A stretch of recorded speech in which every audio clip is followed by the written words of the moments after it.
archived both on the NTACT and the ACTE website. Interestingly enough, we're talking about behavior management and taking a look at behavior supports, motivation, and reflective practices on teaching today. We have an excellent panel that has joined us. I'm delighted to introduce them, and they will provide a little bit more bio background as they each speak. All of our presenters today are experts in the field. Adam Bauserman works with Pearson 360 and also is a vice president at Epic Decisions. He is an expert in relations to special education and behavior management, has worked in CTE settings and has a wide array of backgrounds in 2 or 3 different states. Claudia Otto is our second speaker, and Claudia is an assistant professor of special education at Oklahoma State University, and her area of expertise also is in classroom management and behavior, and so she brings a unique perspective on strategies that work and will provide a deep dive in relationship to those elements. Lynn Holt-Heide is our third speaker, and Lynn comes to us as the director of the Great Schools and Great Leaders Center, and she also works for AIR.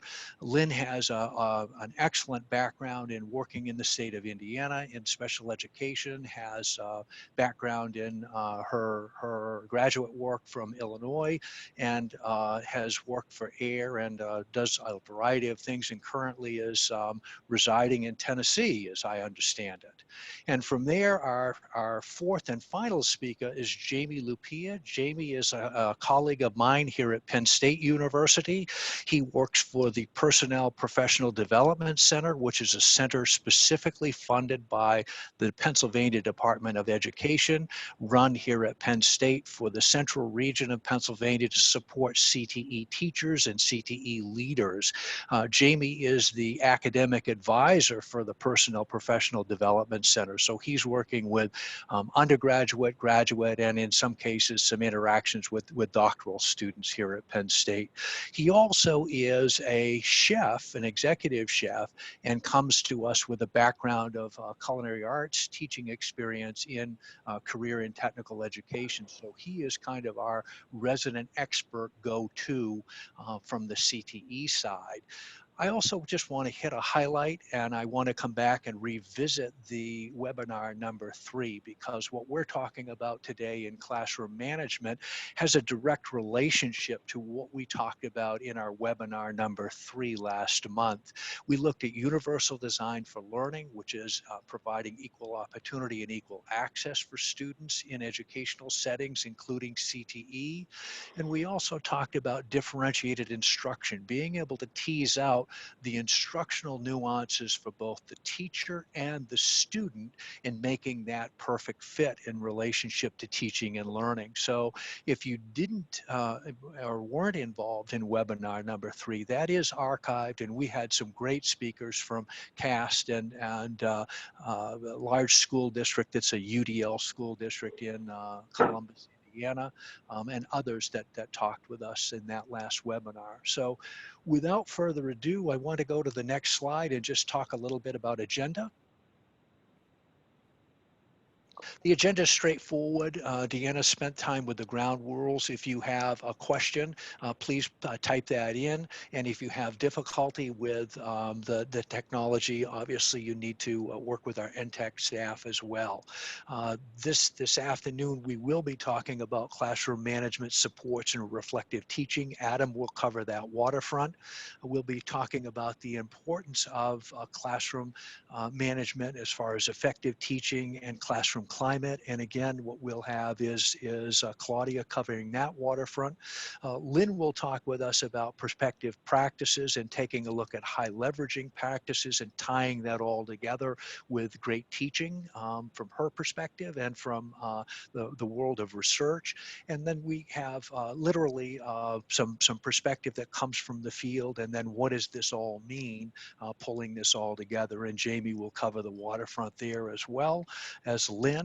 And last but not least, we'll have time for Q&A, and at about 4:30, we'll do a wrap up, folks. So without further ado, Adam, I'm going to pass to you. Great. Thank you, Dr. Harvey. My name is Adam Boserman. As Dr. Harvey said, I work with Review 360, part of the Pearson products, as a senior educational consultant. And I'm also a vice president and a coach for Epic Decisions. And we work closely with teachers on trying to find their space and where they are within their own professional identity, to say, how do I teach? What is my management style? Things like that.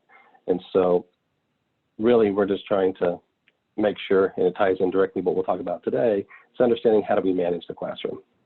What supports do we give? And then the whole way we're reflecting.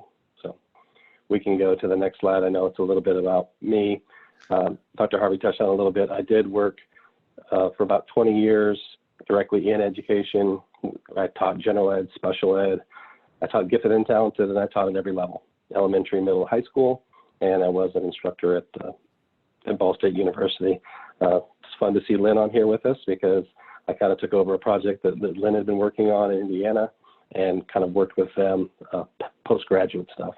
So my big interests are, behavior disabilities, transition, and we do a lot with classroom management. So let's just kind of get into the heart of it, why you guys are here.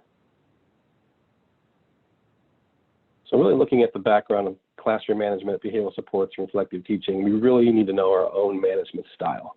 So are you an authoritarian? Are you more democratic theory? Do you live in the world of rules and relationships? Where do you stand? And a lot of that is defined on who you may have looked up to as a teacher, and you try to mirror that, or it could come from a parent. I know in my own experience, I was probably more of an authoritarian, rules-based, and I know that comes directly from my father. If you've ever met him, that's just kind of the way he raised us. That's just kind of how we were. I tell you once, it's great. I tell you twice, it's too many times. And so, but you need to know what your style is, and you need not to bluff your style, because the kids will figure out if you're bluffing, if that's really not the person that you are. But also in the construct, you need to understand what is the overarching design behaviorally for your school, for your district, for your CTE center, wherever you're working. What is their philosophy on behavior? Are you really trying to promote PBIS? And if you are, what is the, a lot of people use acronyms like ROAR. I see that a lot. We're talking about respect and things like that. You need to understand what the overarching design is, and then how is that going to fit with you? Because there are a lot of them out there. There could be, restorative justice. There could be CHAMPS. There could be Love and Logic. There could be Boys Town. All of those things are there, and that's okay. And if that's what you're using, how do you fit within that construct? And so does the way you run your classroom fit within the design of the overarching construct of the school, of the district, or even just in your classroom or your set of classrooms? You also need to know your own strengths. What are you good at? Are you good at, being a rule follower? You can point to the rules and use that. Are you more of a relationship builder? Or, is there kind of a mix of both? But you need to know what your strengths are and hold on to those.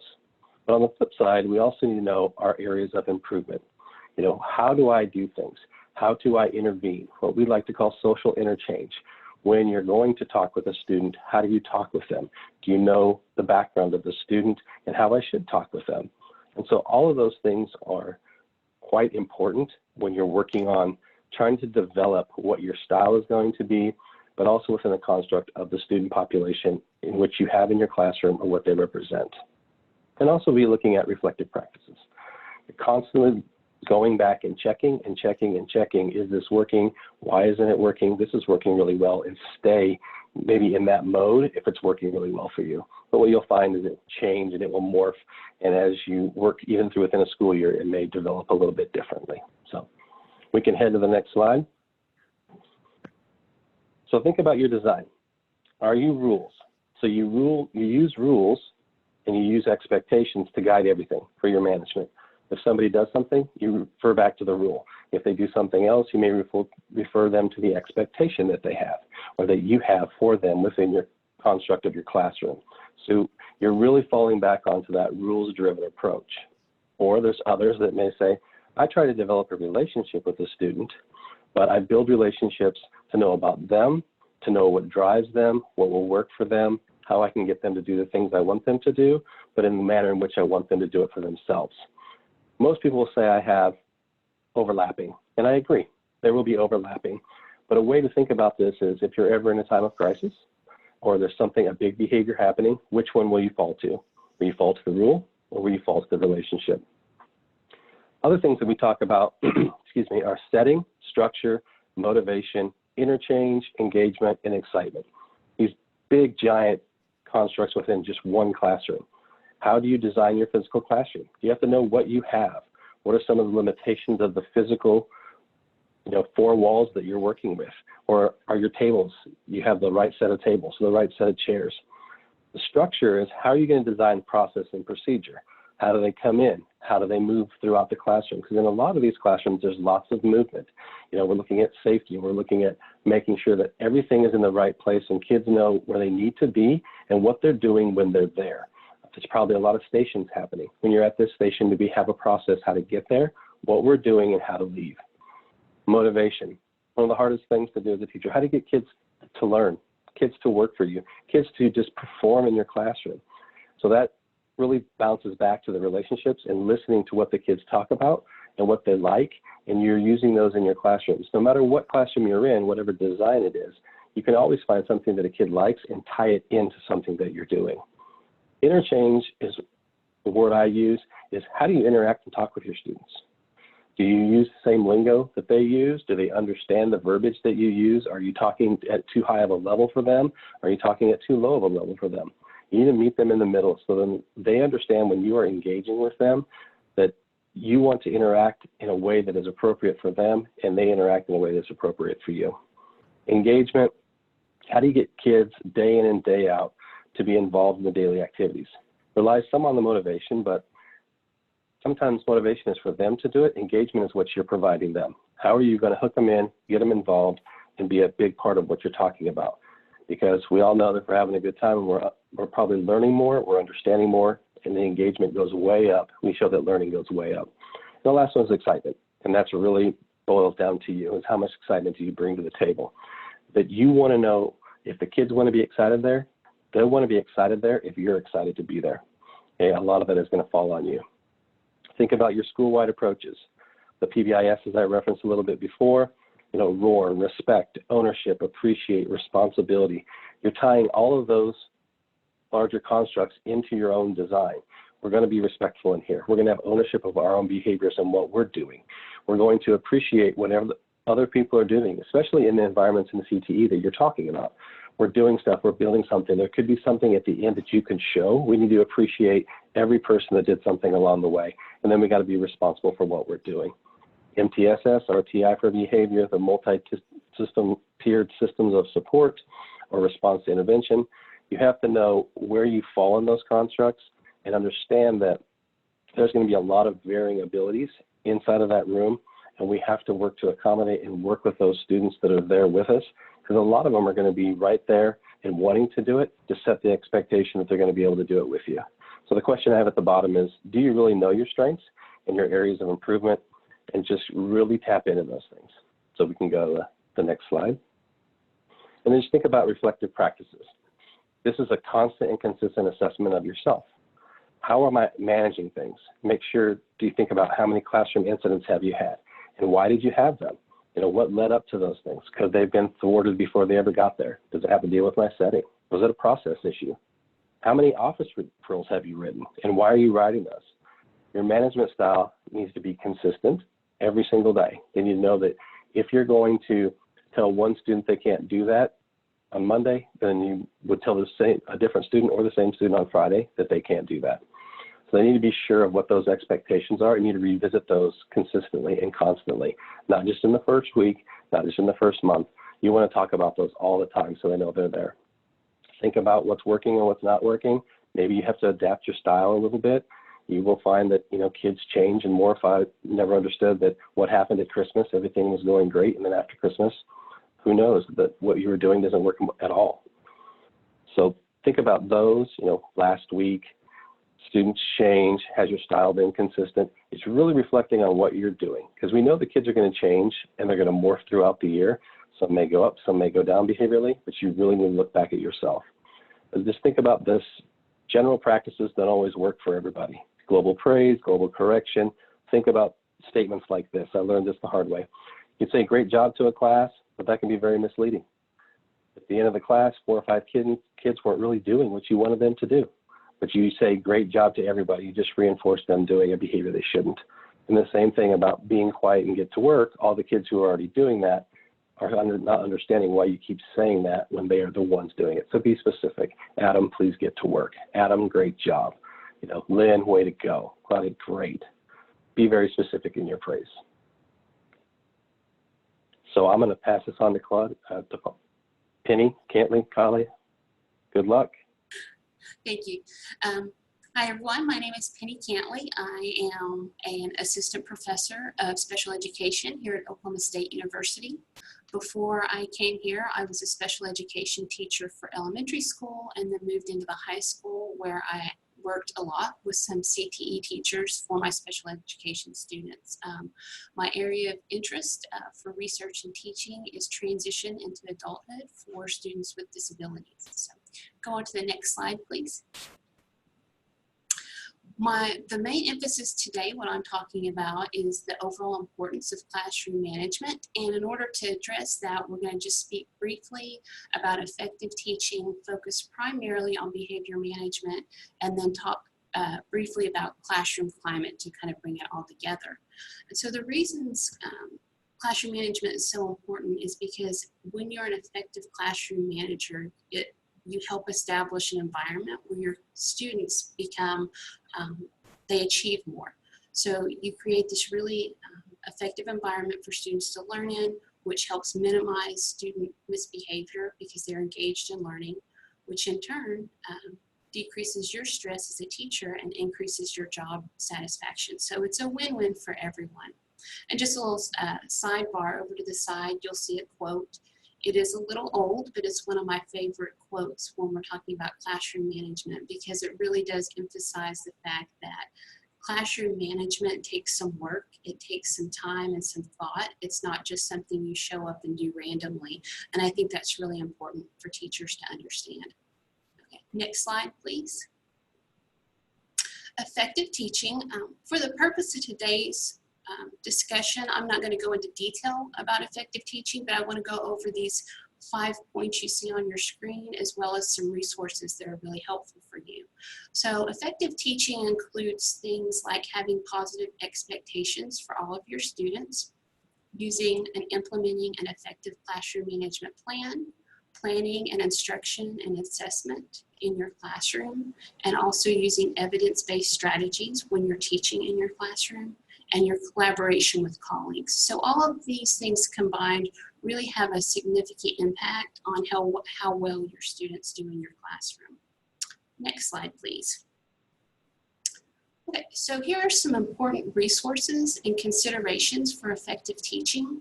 Like Mike had mentioned earlier, webinar 3 in this series focused on or included some topics like universal design for learning and differentiated instruction. So if you didn't have an opportunity to be involved in that webinar when it aired, I would highly recommend that you go back and view that. Universal design for learning and differentiated instruction are really important parts of effective teaching. And so please, I do recommend that you go back and review those resources. And then also tying it to what Adam talked about when it comes to tiered levels of learning in your class or support. I always find it helpful when I'm in the classroom to think in tiers.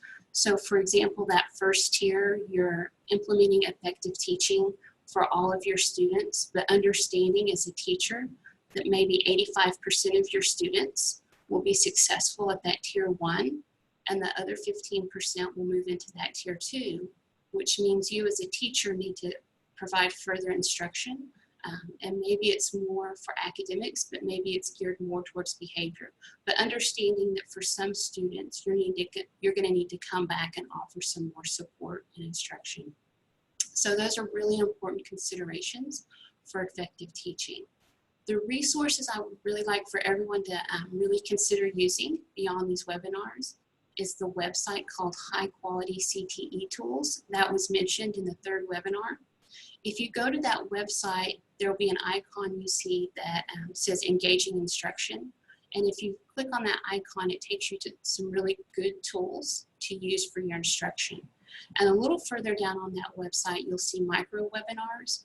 And if you click on that, it will take you to some videos that are actually good examples of engaging instruction in CTE classrooms. So really helpful resources. And then also the IRIS Center, which was mentioned in the third webinar and is something that I will talk about today when we talk about behavior. So, next slide. Okay, so here's where we get to the part that I think most teachers need the most help with, especially early on, because it can be really difficult to know what to do when you have a student who's misbehaving in your classroom. So I'm going to talk a little bit about how to prevent behavior and then also how to respond to behavior as the teacher. And I'm going to do that through, specifically, we're going to talk about strategies, 3 different strategies: preventive, supportive, and corrective. And then I want to talk some about the acting out cycle, which is just a way for you to understand the chain of behavior and how you can respond differently based on which stage a student is in. And then we'll bring it to a close on this section, talking a little bit about collaboration and also classroom climate. Next slide. Here's the 3 different categories of strategies that I think it's really helpful as a teacher to think of strategies in these 3 categories. So the first one is preventive, and what that basically refers to are strategies that teachers can use to help minimize behavior problems by creating a really engaging learning environment for your students. And this helps maintain a regular day-to-day routine in your classroom that is a really effective learning environment. So 2 examples that you may think about when you're thinking of preventative strategies is number 1, make sure you've planned for your day, that you have materials ready, and make sure that you're teaching those rules and procedures, those routines, so that when your students enter the classroom, they know where to start, they know what's expected of them, and they know how to begin whatever activity or lesson it is you need them to begin when they come into your classroom.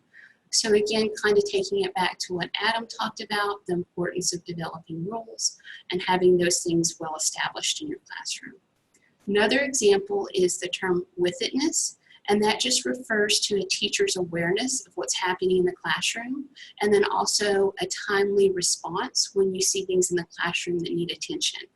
And that is a good way to keep small behaviors from accelerating into a significant behavior problem in your classroom. Second category of strategies is called supportive, and this is just a term you use to think about strategies you can use to help students get on task once they've gotten off task. Some really good ways to do this are intentionally teaching things like self-control, conflict resolution, communication skills and social skills, even decision making. So if you can find ways in your curriculum to actually teach these skills, this is a great way to teach students how to respect other people, respect themselves, and also respect property. And this is one area that I think is really connected to the CTE classrooms, because CTE classrooms represent so much about real world working environment. So this gives students an opportunity to learn these skills and generalize them, not just to a classroom, but to work environments. And then the third category of strategies is called corrective. And this is the area where you actually are using strategies to respond to students who have broken a rule for your classroom or a rule in the school. And there's 3 different ways you can categorize behavior that you might need to use a corrective strategy for, and that is distracting behaviors, controlling behaviors, or angry and violent behaviors. And beside each of those, I've listed an example of a strategy you could use. So for example, for distracting behaviors, one strategy that works well is if you look at this, you target the student who has the misbehavior, you target the behavior and you specifically state that you need them to stop that behavior, and then you need to state what you need them to do. So you need to go a little bit beyond just telling a student what to stop, and you need to give them a replacement behavior. So a good example is you might have a student and you might need to say, Jeremiah, I need you to stop tapping your pencil on the desk and please finish your exam. So give them that guidance to know what it is they need to be doing instead of just stopping. Controlling behaviors, this is where students sometimes try to take control over the classroom. This can make it difficult for you to teach. So 2 examples of strategies you might use. One is called the to you, to me statement, and that's when you word your response to a student in a way that acknowledges they have a perspective, but also a way to respond to that without creating an argumentative situation. So for example, you might say to a student, I understand that to you this lesson might seem silly, but to me this is an important lesson because it teaches you content that you need to know in order to do the skills that we're learning in this classroom. And also a business-like consequences. And this is just a very direct response to a student who's not doing what they need to be doing in the classroom. This again goes back to the importance of having really well-established rules and procedures in your classroom. And when you have those in place, if the student's not following them, you can very business-like state, you're breaking this rule, this is what I need you to do. You can state that respectively. And as long as you're doing that pretty consistently across your classroom, that's a really good response to minor controlling behaviors, okay? The last category, angry and violent behaviors, this is really difficult sometimes to respond to, because when we have students who are behaving this way, even as the teacher, as the adult in the room, it can be really difficult to respond calmly. But that's a really important part of being a teacher, is showing that self-control and responding in a way that's very respectful and controlled. One example that I would like to share of how you respond to angry and violent behaviors is restitution, which really we're just talking about consequences here. And I found that in my classroom and in two of the career tech classrooms where some of my students were, we found restitution really helpful. And what that refers to is if the student acts out in your class violently, if they break something or they create a mess in your classroom, that consequence is they have to clean up that mess, or they have to fix what it is they've broken. So, okay, next slide. This is just a little bit of information about the acting out cycle. This is you can learn more about this at the IRIS website, which is linked in on the handout that you all have, the PowerPoint. And the acting out cycle simply refers to 7 stages that students go through as they move through a chain of behaviors, from being calm through maybe being even violent in the classroom, and then through the recovery stage. Next slide, please. So here's just a little bit of information about each of these stages. I'm not going to go through each stage of the cycle, but I hope that you can see that you start out with a student who's calm and engaged in classroom, but as they move through these stages, they become more agitated and become a behavior problem in the class. But I want to point out stage 2, called triggers. This is a really important stage in this cycle, because as a teacher, if you can identify the triggers for a student and maybe step in and help them manage those before the behavior gets out of hand in your classroom, that's really helpful. And triggers can be anything from a student just being tired or not feeling well, or maybe they've had an argument with someone before they've entered your classroom, or maybe they've had an argument with you. But those are things that you want to identify so you can address them before they become a problem. One trigger I've seen in students that's easy to miss is when students become confused because they don't know what it is they're supposed to do in your classroom. So just connecting that to the idea that a well-managed classroom helps prevent behavior. This is a really great example of that. Then I want to jump forward to step 7, recovery. This is what occurs after the student has gone through their peak behavior, and maybe they're starting to calm down. You can have conversations with them. A really important part of stage 7 is called debrief, and that's why I have debrief is critical. This was a turning point in my classroom teaching when I learned how to debrief with students who had had a major behavior problem in my class. And it's critical because that's when you as the teacher have an opportunity to have a conversation with that student and make sure that you both understand each other's perspective of what has happened, talk about why it happened and how it can be prevented in the future. Okay? Next slide. And to close up that part, I just want to emphasize that when you have a student with a IEP come into your classroom, that student has an IEP and an IEP team. So you are part of a team, and you should never feel like you're alone in having to manage student behavior. Make sure that you're reaching out to those team members, especially the special education teacher. Keep that communication open. You don't have to wait till something bad has happened in your classroom to reach out. Talk to each other about the things that are going well for your students and maybe some things you need help with before they become a problem. And this is especially important when students have a behavior intervention plan. If you have a student that has a behavior intervention plan, you need to know what's on that plan, know your role in that plan, and your responsibilities for reporting any problems that you've had with that student in your class. So really important part is talking to each other. Next slide. And the last thing I want to just really emphasize here is classroom climate. And classroom climate just refers to the overall mood of your classroom. That includes your instruction, student behavior, social, emotional health, everything in that environment. And a lot of this is very much connected to what Adam discussed with knowing your style for teaching, putting those rules and routines in place, and then also using effective teaching strategies and styles in your classroom. So you establish the climate that way. But an important part of this is also taking time to reflect and ask yourself what is working, what is not working, what is it my students are achieving, but what would I like them to achieve? And then use your answers to those questions to make adjustments. And those adjustments should be based on your experiences in your classroom. They should also be data driven. So really look at test scores from your students and different things that have worked in your classroom, and set some goals for yourself in your classroom, and take time to make some adjustments and grow and improve.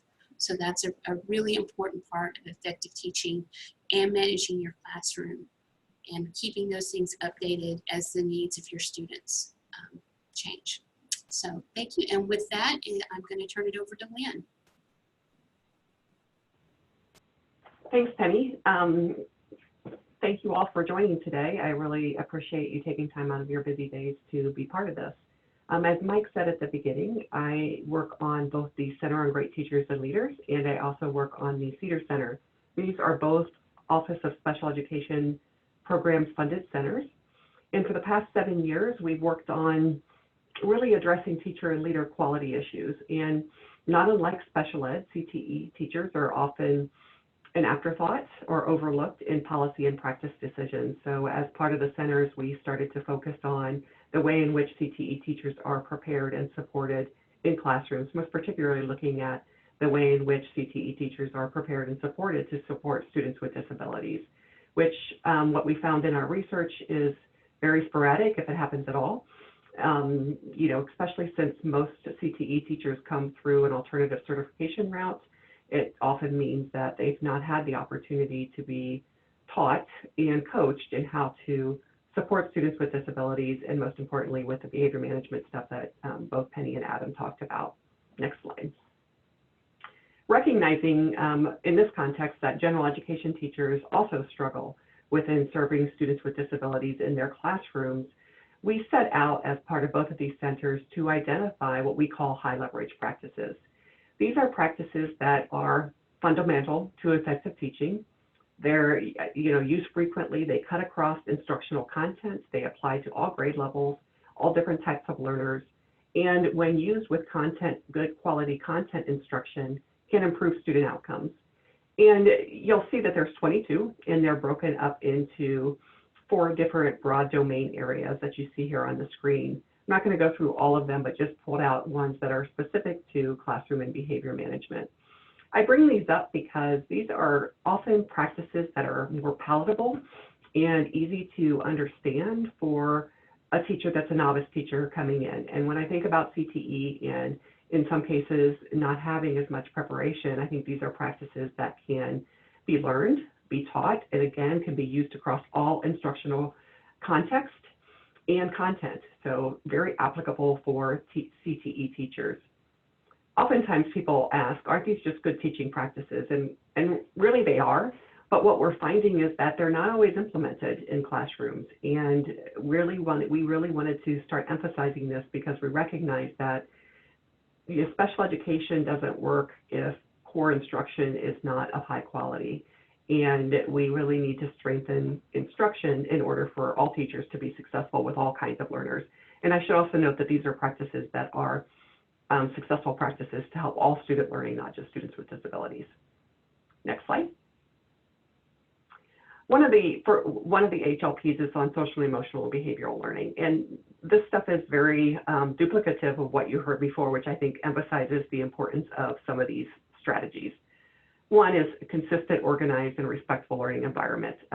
That can't be underscored, and I think everyone knows that. It's just, how do you do it? How do you ensure that you're consistent and organized? And I will say, just adding to Adam's thoughts and discussion earlier, you have to know what you're willing and able to do.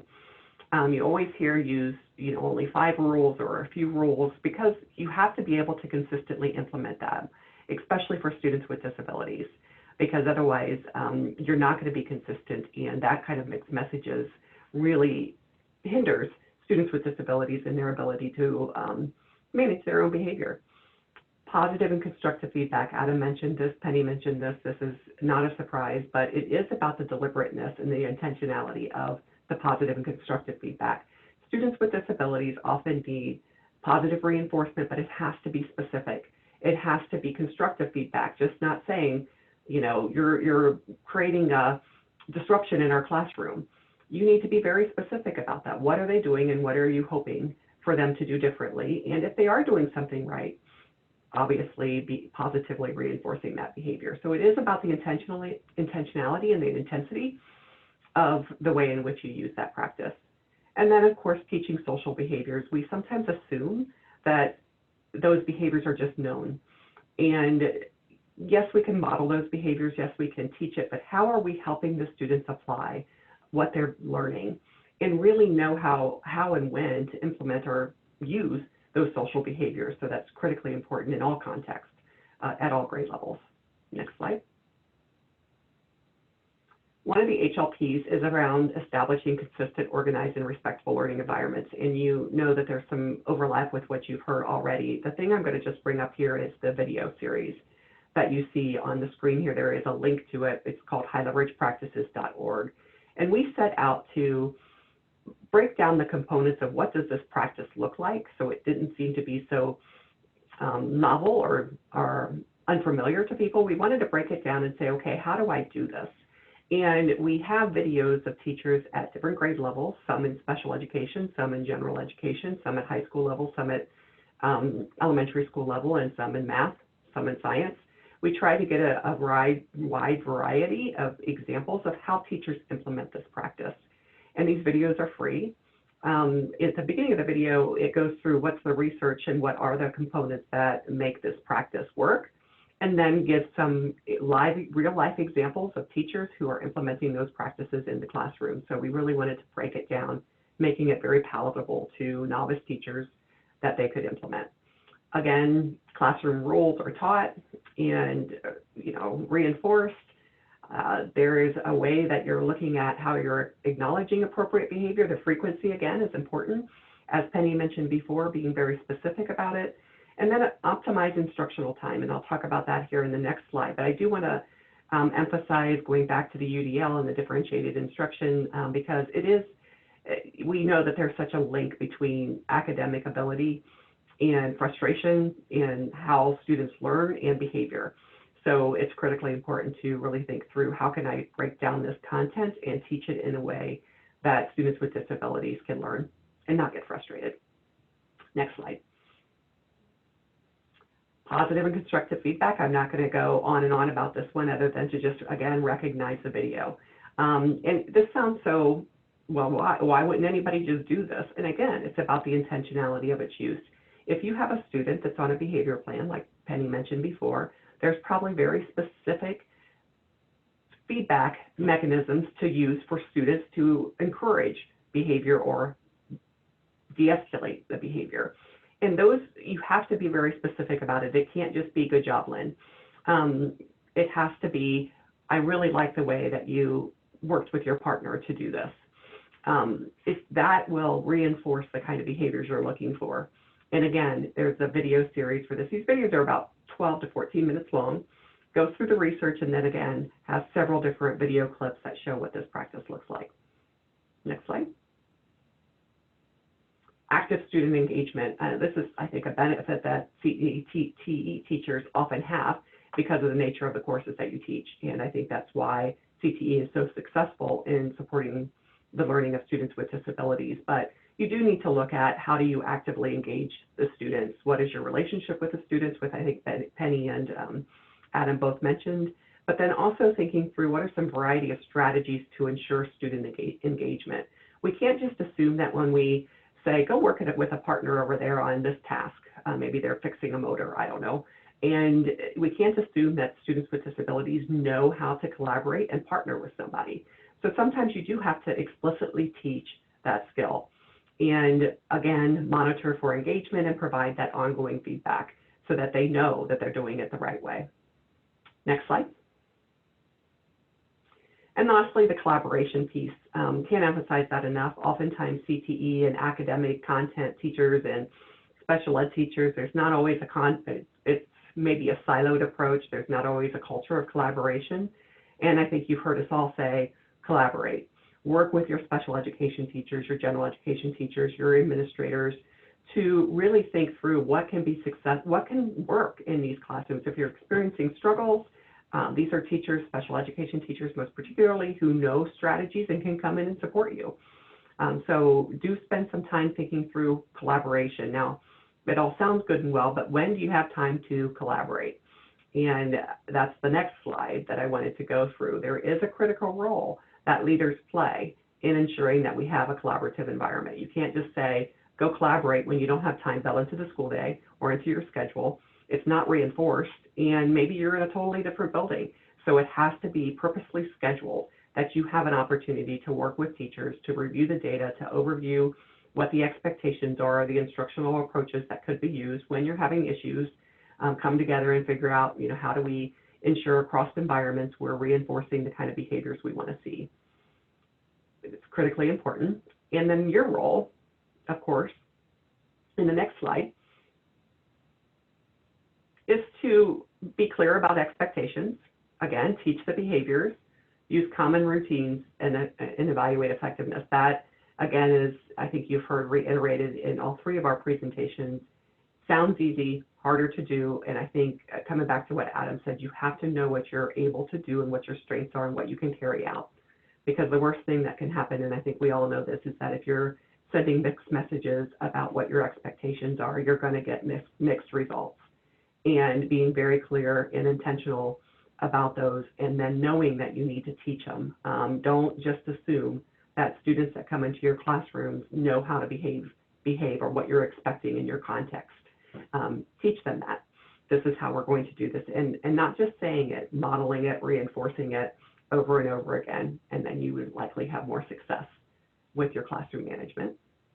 And the last slide. I'm just going to bring up these high leverage practices again. They are very palatable.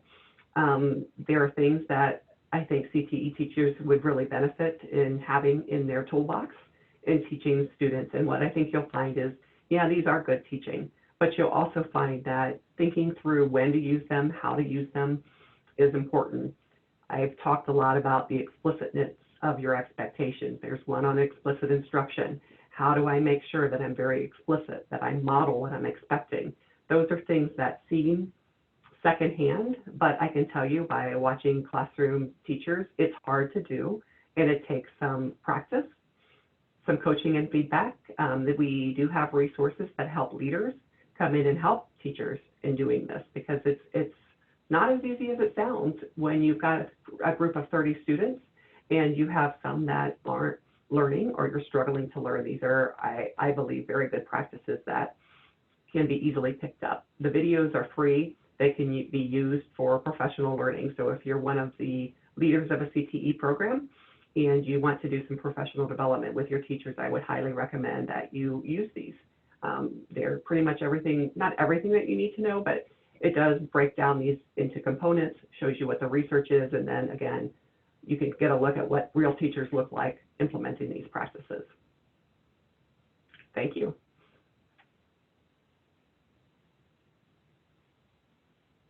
And I'm handing it over to Jamie. Okay. Thank you very much, Lynn. My name is Jamie Lupia. And, there we are. My name is Jamie Lupia. I want to thank Mike for inviting me to this. And the other presenters, my three fellow presenters, Adam, Penny, and Lynn, have all given you some great ideas, which I think are wonderful. And I'd recommend going back and looking at them. I'm coming to you as the role of a person who has been a CTE teacher. I came from industry, as Mike mentioned. I was a chef, an executive chef. I eventually went into education as a career and technical education teacher and loved every minute of it. It was really, really great. I enjoyed it so much that I did eventually get into teacher education, specifically career and technical education with our teachers, and was in the field for quite a few years, working with them both as a mentor and a supervisor in helping them in kind of almost a pre-service mode. And I am now an advisor here in the program with our teachers. So I continue to work with our teachers. Next slide.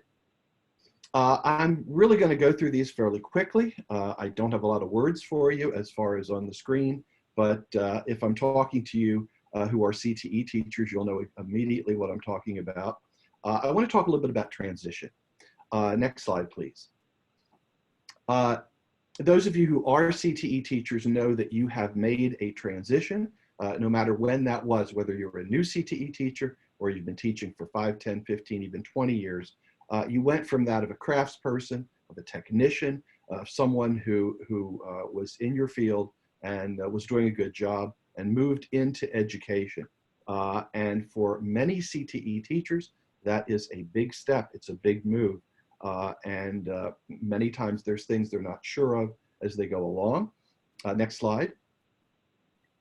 You have started as a technician. I'm just showing this particular one, but many of you came in as nurses, as chefs, as welders, as teachers, or as carpenters, etc.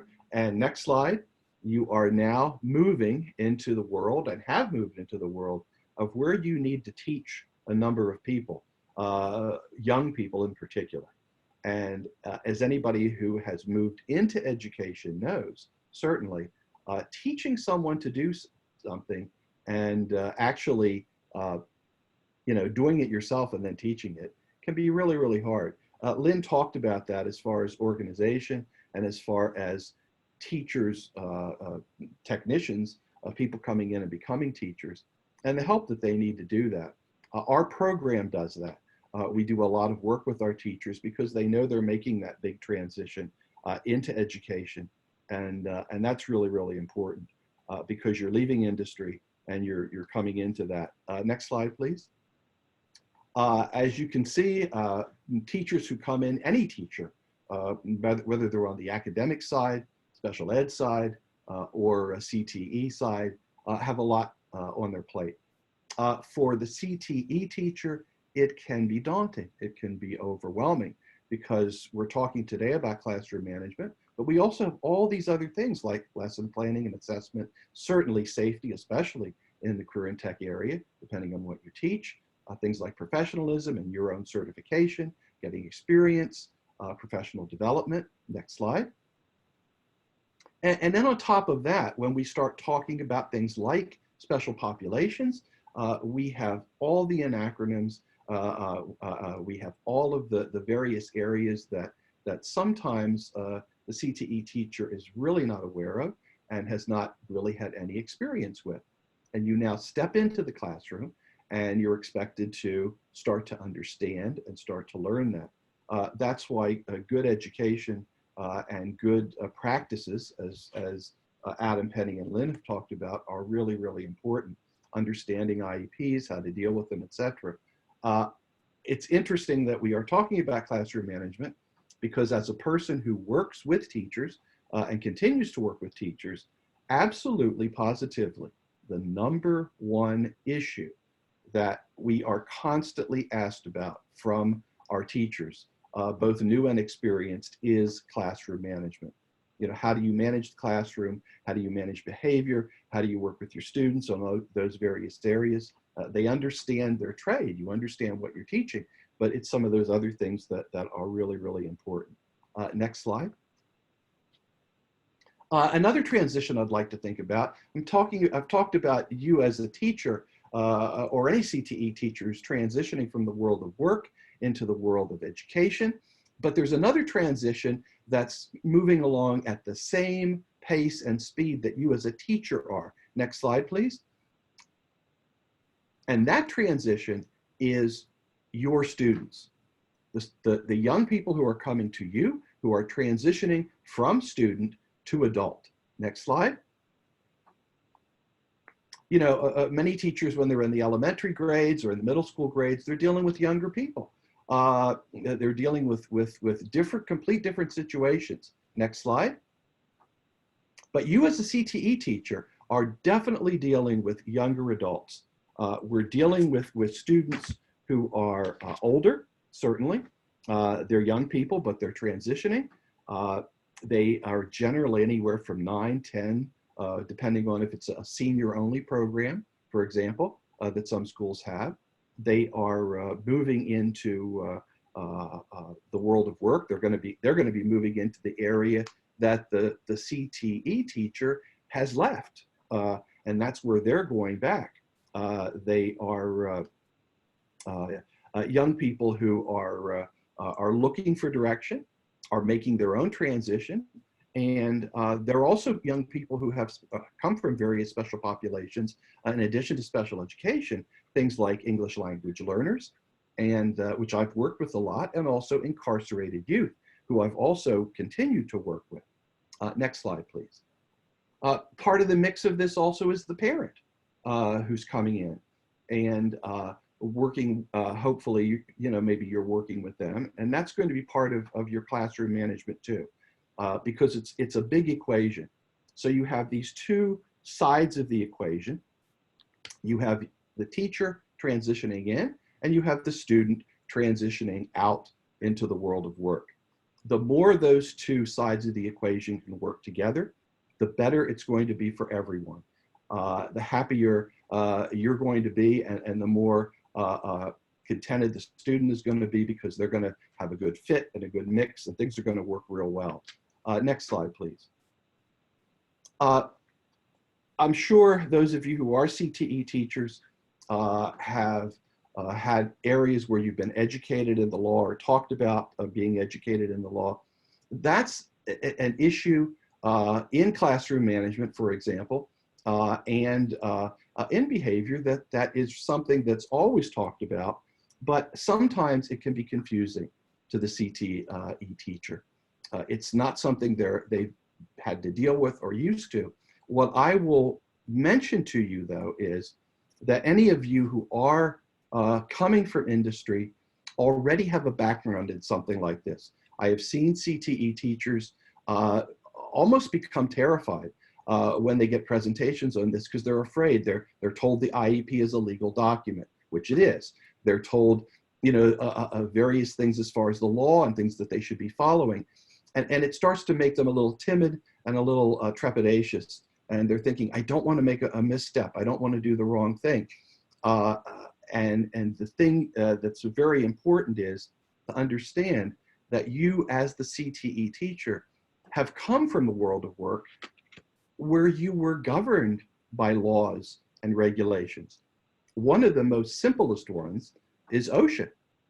Many CTE teachers have worked in workplaces where OSHA has been used and is enforced. Things like PPE, proper protective equipment has been used. They know all those things. There's safety issues that are involved. They've been working with that. So these are things that you have been working at. And if you can start to bring some of that knowledge and some of that confidence that you had earlier into your classroom, you're going to be fine. CTE teachers, those of you who have done it know, you were, most all of you were at the top of your game. You knew what you were doing, you were confident, and the most important thing of all for a CTE teacher is the fact that many of you have worked a lot being problem solvers. That's extremely important. That problem solving ability has not disappeared once you walk into the classroom. It doesn't go away. It's still there. It can be redirected into all of these areas that you are learning, that you are studying, that you are working with your administrators, with fellow teachers, with, again, special ed teachers, counselors, all of those kinds of folks. And that's an area that you need to really continue to think about. You have already tools with you before you walk in the classroom. The tools that Adam, Penny, and Lynn have talked about are additions that you can now start to put in your toolbox or your tool case or your tool bag. They're new tools, they may be different tools, but you're used to doing those kinds of things. You're used to solving those problems. Next slide, please. One of the most important things that you as a CTE teacher can do is to reach out. If you are a CTE teacher listening to me, things like professional development, things like knowing where your students are coming from, the school districts, the areas they're coming from, and making contact with those people who work with them in other areas and other bases. Being a CTE teacher in a career and tech center, many times you are the only person in your field. There are other teachers certainly there, but you are the only one there who may be the welding teacher. In a large high school, there may be an English department. There may be a history department. So there are other teachers that they can rub shoulders with, that they can talk to. For you, you certainly have your other CTE teachers, but you may not have another welding instructor or another health occupations instructor. And that's kind of important. So you need to reach out, if you can, to other teachers in your field, first of all. Secondly, you need to go back, as I said, look at where your students are coming from. You as CTE teachers are fortunate because the students who come to you want to come to you. You may have a higher proportion of special needs and special pop students, which is very true, but those students really want to come to you. The most important thing is that the fit is good as to the students coming to you, and the better that fit's going to be is going to be through communication. That's going to really help you because, as Lynn mentioned, with organization, the more organized you are as a teacher, the more you are structured, the more your classroom is structured, even going back to what Adam said, all of those things are going to help you. And the way that you do that is by educating yourself, by learning, by talking to others, including people like school counselors, school psychologists, the students' academic teachers. If there's a special education teacher involved, an administrator or administrators, parents. Sounds like I'm talking about an IEP meeting in a way. In some ways, maybe I am, but not completely. You also need to think about reaching out because the more you reach out to others who are interacting and interfacing with that student, the more you will understand them and the more you will be able to modify your classrooms, your behaviors, assist them, help them, and work with them to provide a really good fit.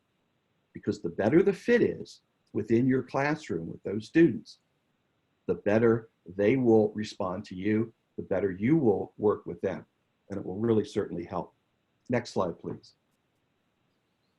Adam talked about reflection. As a CTE teacher, reflection is super important. The reflection that comes from the end of the day when you are leaving your school, you're driving home, you're thinking about what was the day like? Was it a good day? If so, why? Was it maybe a challenging day? If so, why? And that's really important, and that should be done on a regular basis. In addition to that individual reflexive inner dialogue, don't be afraid to reach out and have some reflexive dialogue with your colleagues, with your administrators, and with other people. That's really, really important to do that because many people have faced the same issues that you have faced and continue to face the same issues that you have faced. You can get ideas from them. Here at Penn State, one thing we do is when we bring teachers together, we don't always bring them in their specific trade group, but sometimes we do. We bring the automotive group, we bring the heavy industry group, we bring the health ops group together as a cohesive group because they also share some general things together. But share with all the teachers there. Next slide, please. Again, don't be afraid to talk. Don't be afraid to let people know what some of your issues are because there's help out there. And again, you can follow what my three predecessors, Adam, Penny, and Lynn, have said, and you can take that and work with that. And then you can also talk with others and say, what works for you? How does things work? How do things help? Next slide, please. And finally, there was already a section on UDL in a previous webinar, but, and I'm not really here to talk specifically about UDL, but that's an area that's going to be very, very important to you.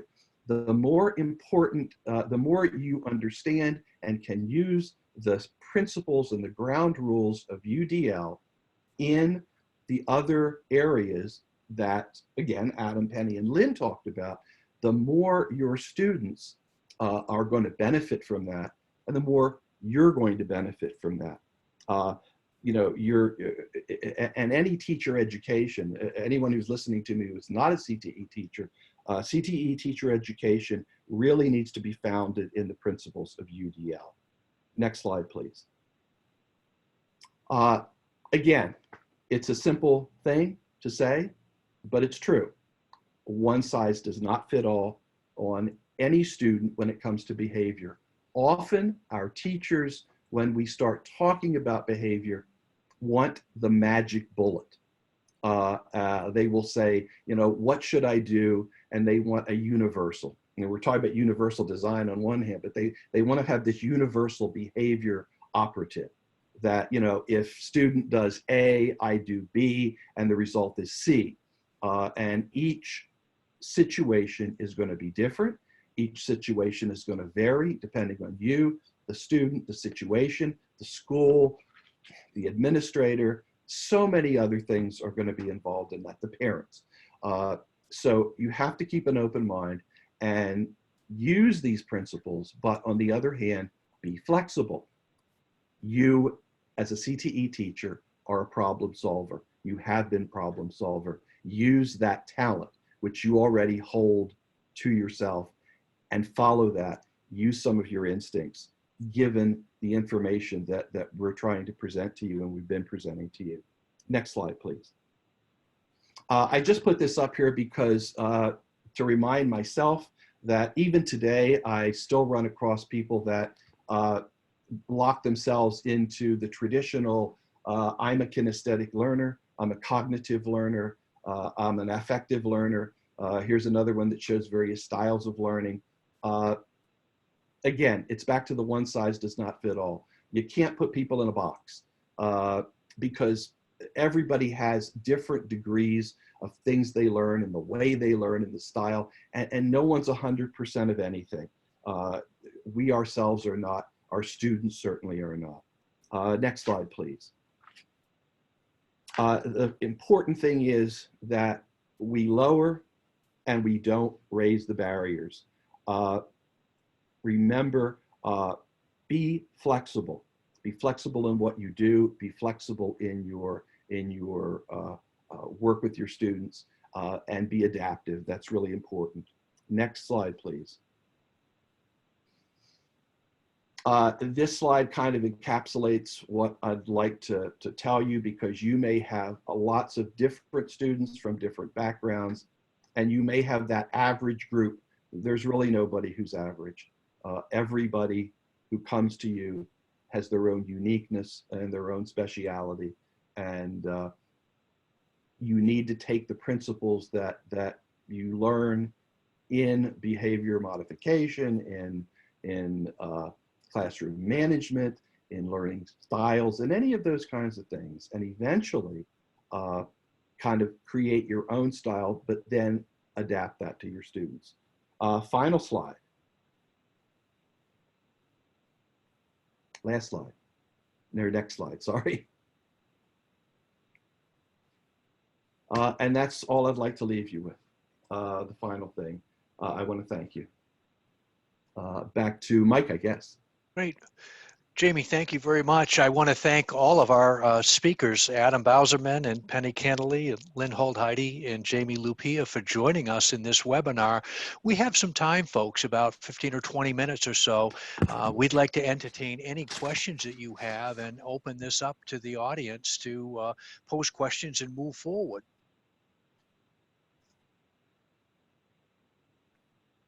Remember, you can use the question and answer in the discussion box to answer your questions. Or if you really want to, you can unmute yourself at this point and just ask your question out loud. Yeah, and I'll get us started just as a talking point. I'm a CTE teacher. I have a student with a disability. The student with a disability has attention issues, and I'm just really frustrated because I've tried to work very proactively with this individual, and for whatever reason I'm unable to sustain any long-term learning, and I just need some help. How would I go about managing my own frustration so that doesn't complicate a teaching challenge for me in the classroom? And I'll open that up to any of our panel members, because I think all of us have in our teaching experiences been frustrated at one point or another. So if you could run with that to get us started, that would be wonderful. Mike, I'll jump in first. This is Lynn, and I'll let my colleagues go into a little bit more of the details of the classroom, but I would strongly stress collaboration.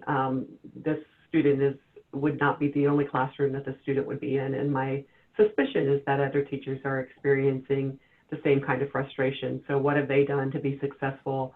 You know, consulting with the special education teacher to find strategies that can help in terms of success as well, and then working collaboratively across the different contexts and environments to ensure there's some consistency in the approach to, you know, reinforce behaviors that keep the attention there and mitigate some of the disruptions or challenges that might make that student to be less attentive in the classroom.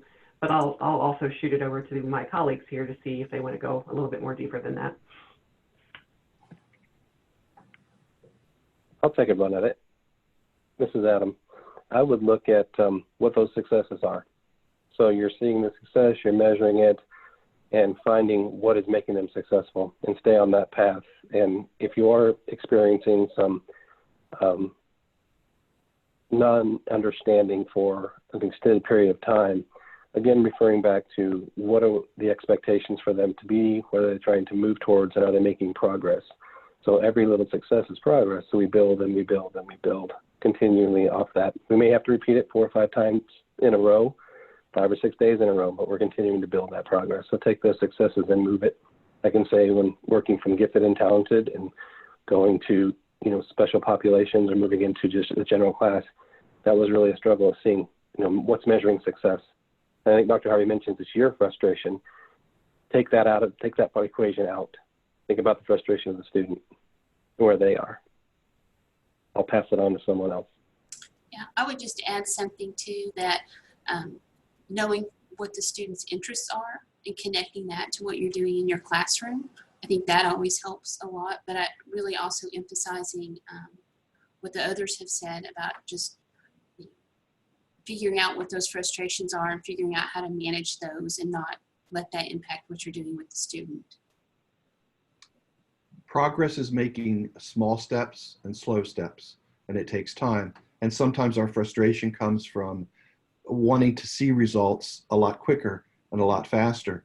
And that really does upset us, where we have to sometimes realize that if we take a look, and that's where I think Lynn's point of talking to other people, maybe bring somebody in and not only talk to them, but have them observe what's going on, get some feedback, get some information. A lot of times I've seen teachers who didn't want to talk about problems in their classroom simply because they were, for want of a better term, kind of embarrassed that they had the problem when everybody's had those problems. So you have to just say, hey, you know, I had this problem. Anybody out there help me? You know, I'm looking for help. So Lynn talked about one of the high leverage practices being collaboration. And it seems to me like it would be ideal for CTE teachers and special education teachers to work together to develop a quality behavior management plan that will work together. Have any of you have experiences collaborating with both CTE and special education to develop those behavior management plans or classroom management plans together, or work with teachers to do that, and what strategies have worked well with the kind of team planning or collaborative planning? I can speak to that briefly, Dawn. This is Penny. I did work with a student who had a behavior intervention plan, and he attended the career tech. And it was really difficult for the CTE teacher to make it to the multiple meetings that we would have for this student. But we were very fortunate that we had a great coordinator between our high school and that career tech center who met with that teacher regularly, even if she had to go to his classroom. So there was constant communication between the three of us. And that way, when I did have an opportunity to talk to the CTE teacher, we weren't starting from scratch each time. And it really comes back to that collaboration and communication. For that student in particular, it made a huge difference, and he was able to finish that program successfully. And that to this day is still what he is doing to earn a living. And it's been a very good outcome for him. That's I an think excellent. this ties oh, sorry, Dr. Harvey. No, I was just going to say that's an excellent bit of advice. Thanks, Penny. Yeah, I mean, this ties into what I was talking with the panel yesterday, is I have a direct link to this with a student. As Penny had mentioned, I work in a self-contained environment where the requirement was they had to take at least one CTE course every year, every semester throughout their time. And these were students that were 16, 17, that were still freshmen. And I just got an email in the past several weeks from a student that said, "You were the best teacher I ever had. You looked at what I needed, you found what I needed, and basically you saved my life." And he is a foreman on a construction company right now, father of 3, but it was because we found what he wanted and we worked with the CTE teacher. And I didn't tell the panel the other day, he was adjudicated 6 times and spent at least 6 months in jail before he came to us. And he's successful because we found a way for him to fit into a program, and the teacher just listened to what we had. So we worked very closely with CTE to give that foundation of, yeah, he does have some behavioral issues, but he's going to maintain them there. And mostly was, I think it may have been Jamie or someone else that mentioned, they want to be in your class. They like those hands-on type classes. They really want to be there.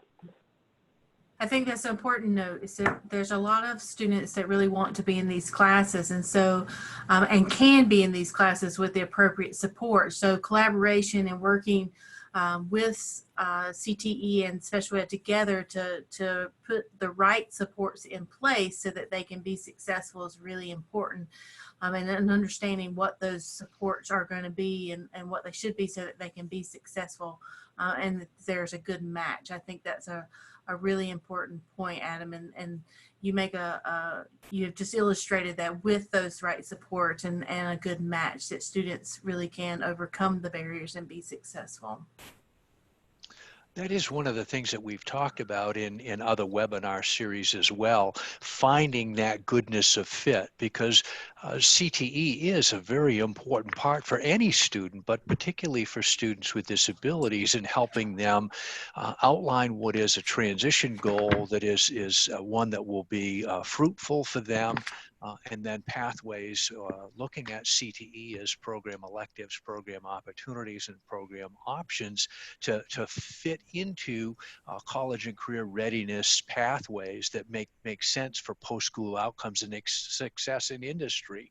So I think one of the things that is a challenge to IEP teams is to make sure that you have enough people, including your career and technical education representatives, preferably the CTE teacher, to attend and be participating in those placement meetings, and then talking through what are the kinds of programs, the supports, the occupational outcomes that are going to be specified in the IEP for transition purposes. But you find that goodness of fit and you work together. And I really appreciate all of our panel members talking about the need to collaborate. That's one of the themes of this particular webinar series that Penn State and NTACT and ACTE have worked on, is getting CTE professionals and special education professionals working together and finding that they can build a successful bridge for students. Other comments that folks would like to add? The more cooperation and consistency that everyone who works with the student has constantly over and over again, the more success will be achieved. That's really important. I worked in a program where with incarcerated youth, and you can't do this all the time, but they did because of the situation. Every single day, everyone met everyone who dealt with that student and talked, and they all talked to each other. And that really, really helped the student immensely. I'm going to mention, and I don't know if anybody mentioned it yet, but high expectations. Students continue to surprise me. The students that you think are going to sail struggle, and the ones that you think are going to struggle fail. And you never know always where they're going to be, but you know, not to be scared to have students with disabilities in classrooms and try and hold high expectations for these students. I think there's a lot more strengths than there are weaknesses, and just figuring out how to leverage them. And they'll surprise you. They can step up to the table when provided the right supports. And Lynn, that's a very important question. I think many times when we refer to students with disabilities, we see the disability first. And we really do need to take a strength-based approach versus a deficit-based when we're planning for students. So I think that's a really important note. And in order to have high expectations, we need to do that. So thank you for making that comment. Well, We have years ago. Oh, go ahead. As you say, we have about 10 more minutes. So if anybody has any questions, make sure to type them in the Q&A box. I'm not seeing any at the moment, so I just want to make sure that everybody has the opportunity to ask any questions.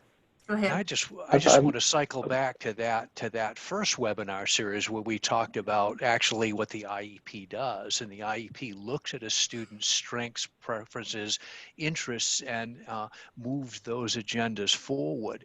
And so, Lynn, your point about looking at strengths and having that be really a focal point in this goodness of fit model between CTE and programs that are occupationally specific, and then students with disabilities who take advantage and really benefit from those program options makes really good sense. I want to just second what Dawn is saying, and thank you for raising that issue.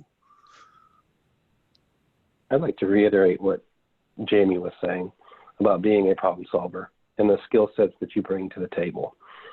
In working with a lot of my staff, I had a big sign in my office that said, anybody can be a problem finder. We need a more robust world of problem solvers. Mm-hmm. And so if you came into my office with a problem, you better have two solutions. And I think a lot of the teachers, and Jamie, you work closely with them, they do have the solution. Sometimes they're just afraid to implement it. And they are problem solvers, and be that person. And one other thing I want to say is, as a CTE teacher or any classroom teacher, anyone that works with these special pups, you are an advocate for them. You're advocating for them to be there, that you can support them, that you can be there, because sometimes they don't have anybody. Not even their own parent is advocating for them. And if you feel that they can be successful in your classroom and you can support them and you can manage their behaviors, advocate, advocate, advocate. Because you may, like Lynn said, you may be surprised. I used to say, you get what you expect more. I really agree with that, Adam, because many times those students love coming to the CTE classroom, and they love working with the teacher. And contrary to talking about bad behavior, many of them exhibit good behavior, many of them cooperative. The problem is that kind of stays in the classroom, and the teacher, as you say, advocating. The teacher, I've heard teachers tell academic teachers back at the homeschool, for example, how much they loved the student, how much they enjoyed them, and the teacher's jaw dropped because they just don't see that. And it's neat to be able to praise that student and show positive behavior to other people. Well, and I'll just add to that. I think, Jamie, you mentioned, and Adam, you seconded it, is be confident. You know, CTE teachers, you watch the students, you can see what's working. There are times that you might get an IEP and you think this isn't needed or this isn't working. And it's important to share that and to do the problem solving together, because I can just say a friend of mine is teaching CTE, and he said, I've got 3 students that I'm supposed to read the test to. And he said, but I think they can do it. And he said, so I had him do it without reading, and they flipped out. And I said, I won't score that one. And then I'll read it to you the next day. They scored higher on the first one. So again, it's okay to question, to look at the IEP, to say, you know, how does this work, or to provide advice on what needs to be in the IEP. I agree, Lynn. You know, Jamie had mentioned some people are scared of the IEP, and there's stuff on the IEP I just laugh at. Check for understanding. I mean, they have to write that down on the IEP. I mean, any teacher is doing that all the time. So a lot of the things that they're asking you to do, you're doing them anyway. So don't back away from it. Don't be scared of it. It's just a guide. And as Lynn is saying, sometimes you go outside those boundaries and you say, I'm going to test the waters a little bit. And yeah, they did fine. So the next time you meet, you say, we don't have to do this. Not in here. They can do it in the other classrooms. But as Jamie mentioned, some of those kids, they are so excited to go to that class because they hate sitting in algebra. They hate sitting in myths and legends, a class that has destroyed 90% of the kids in my student population. They hated it. They were begging to have CTE all day long. If we could have done it, they'd have been there every day. That's where they wanted to be. And as you said, Jamie, their jaws would drop. These kids are horrible in here. I used to tell teachers, one, the academics is because, one, you're boring and your topic stinks. So let them build something. Let them tear something up in the shop. They're all for you. They'll be great. And the neat thing is then to use that teaching within the lab or the shop in the Career and Tech Center with that teacher as teaching moments with them, taking that beyond and explaining to them, using, you know, working on soft skills at the same time that they're working on the hard skills. Well, wouldn't it be great, Jamie, to that point, wouldn't it be great if we were able to show CTE teachers able to model and demonstrate to academic content teachers how to create authentic learning experiences in their classrooms and teach the academic content, so that, you know, it doesn't always have to go CTE teachers teaching special ed teachers working with CTE teachers. It can easily go the opposite direction. Well, and I think there's a lot to be said for authentic learning situations in the school building. There's a man here in Tennessee actually who developed a curriculum called Hammer Math. I don't know if you've heard of him, Lynn. No, I haven't. You should look him up. He is an individual who has dyslexia actually, but he was a young man who struggled with math in school, and he it wasn't until he got a job on a construction site that the math started to make sense to him. And so he decided that he started working as a teenager, I guess. He started working with other younger kids who were also struggling with math. And so he started explaining to those kids like his boss was explaining it to him, and it started making sense. So he finally started working with some other people and developed a curriculum called Hammer Math. And now he goes out to schools and works with young kids, and they actually build a house in the schools and have all these little tools. It's called Hammer Math. You should look him up. It was really cool. I think this is the beauty of cross-pollination, if you will. The fact that we really do need to have and encourage special educators to work with CTE teachers, because we can gain and learn so much from each other. CTE people have those experiential learning and unique opportunities to make application for content to practice to real life, and special educators have strategies and approaches and structured ways to support support students. And I think if you take the best of both worlds and build an opportunity, as folks have talked about sharing, that makes real sense. Having said that, I want to just make sure that the audience knows that our panel members are willing to work with you. So Adam Bauserman at Epic Decision Making is happy to take questions. You have his email address. Penny Cantley at Oklahoma State University, also a special educator, willing to take questions. So you have her email address. Lynn Heidi, who's with AIR and working with the Center for Great Teachers and Leaders, is also available. Have her email address. And last but not least, Jamie Lupia, who works with us here at Penn State. You have Jamie's email. So please reach out. We do have resources and things available to you. And having said that, I'm going to pass back to Deanna. We have one last webinar. Don't forget, December 19th, 2019, webinar 5, best practices, programs that work, models of success. So registration's still open, so go ahead and sign up. If you haven't, complete the registration. The second link in the webinar chat box works. The first one does not, but the second one does. The PowerPoint is posted. The recording will be available in a few days and on the website. We'll add the additional handouts on high leverage practices in the next few days. We did not get those up in time. We apologize, but we will get those up in the next few days. We did put them in the chat box for you though. We do thank you and look forward to seeing you on webinar 5 in December. Panel members, thank you. Great job today. Appreciate your time. Thank you. Exactly. Thank you. Thank you. Thank you.